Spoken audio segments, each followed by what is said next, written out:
Hello, and welcome to the Missionary Podcast. I'm your host, Elder Swagibrad, and I currently am standing between two elephants, arguing over who just won this game of checkers. The secret is, I actually won, but neither of them know that, and I'm not about to tell them.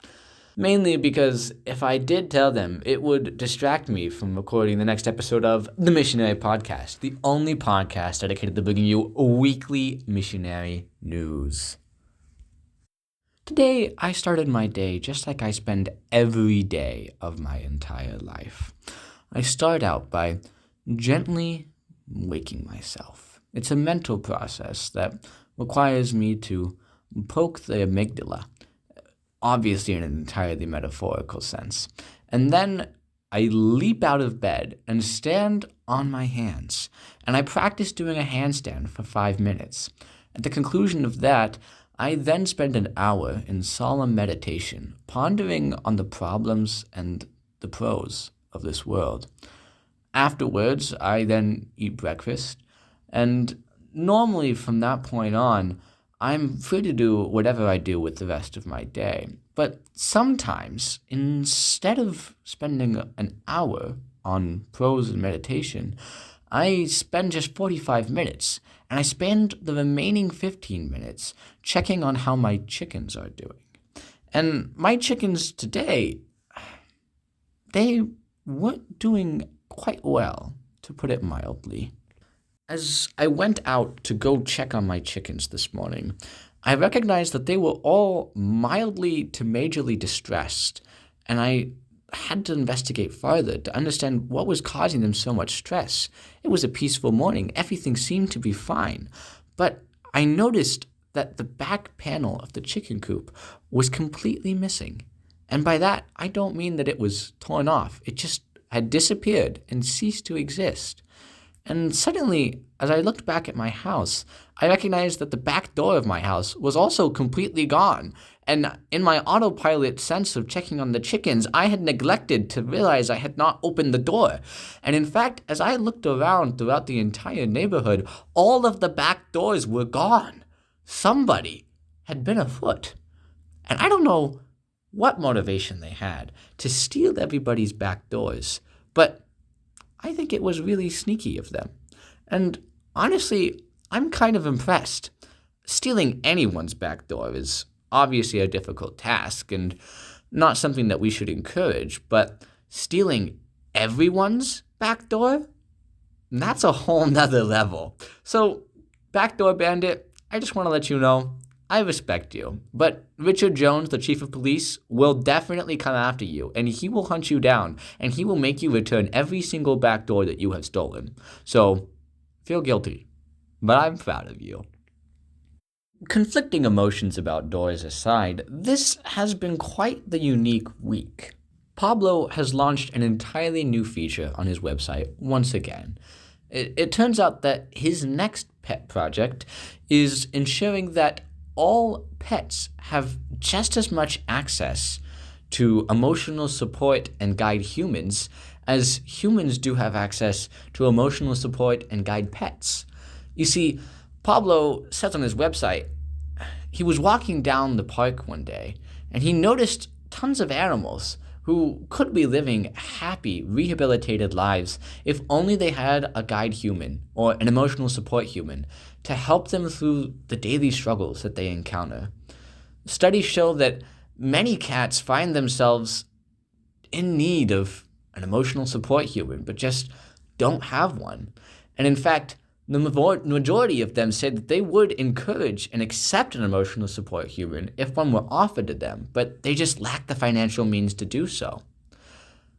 Pablo allows anyone on his news feature of his website to either donate money to pay and hire emotional support and guide human training, or also to volunteer your own services and to take the online training course, which allows anyone to receive a bronze certification of being a emotional support human.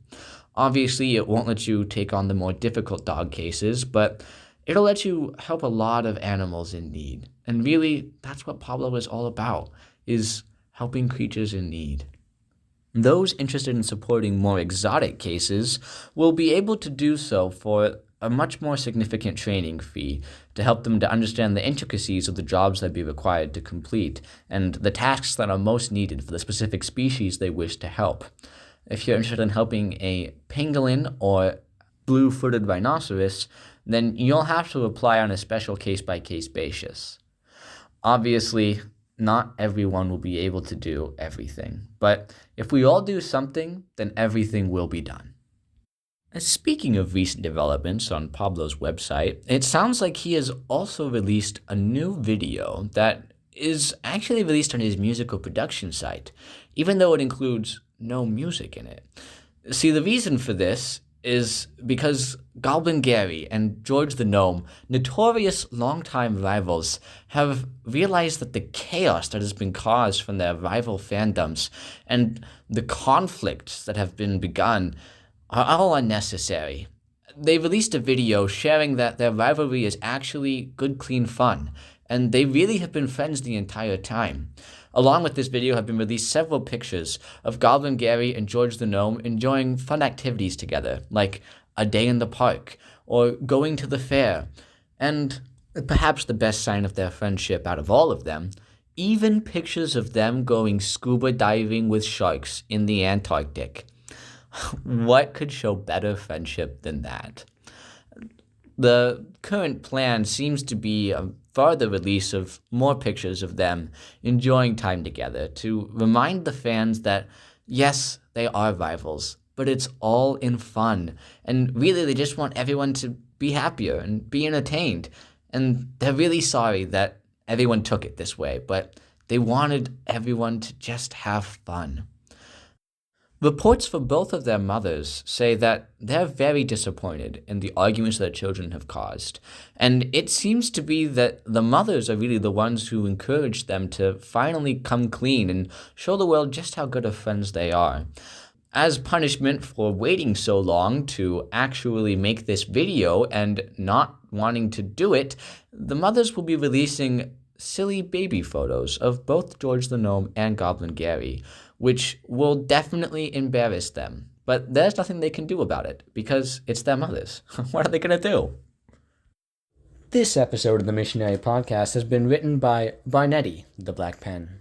Thank you, Barnetti. Today's sponsor is Elder Captain Seamist. Recently, while I was enjoying another delicious meal at the $1.25 restaurant, I was interrupted by this very fine gentleman, and he introduced himself by not introducing himself at all, and instead by forcing into my hand, before I could react, a packet densely packed with information, and then disappeared. Not by going away quickly, but literally by disappearing in a shot of mist and fire. Of course, once we had safely evacuated the $1.25 restaurant, I looked closely at this packet, and I slowly opened it. And as I slowly opened it, I realized that there was stuff inside of this packet. Inside of this packet was, appropriately, payment for my most recent acquisition of food at the $1.25 restaurant, accordingly, $1.25, and also counter-propaganda. Propaganda for what, you ask? Well, advertising for a particular restaurant, which apparently only charges 25 cents for each of its items. Some of the items which were listed on this very compact menu were stale bread, Texas toast, small fry, a salad bar, and perhaps most astoundingly of all, even the great sushi artist Bravilis, for simply 25 cents each.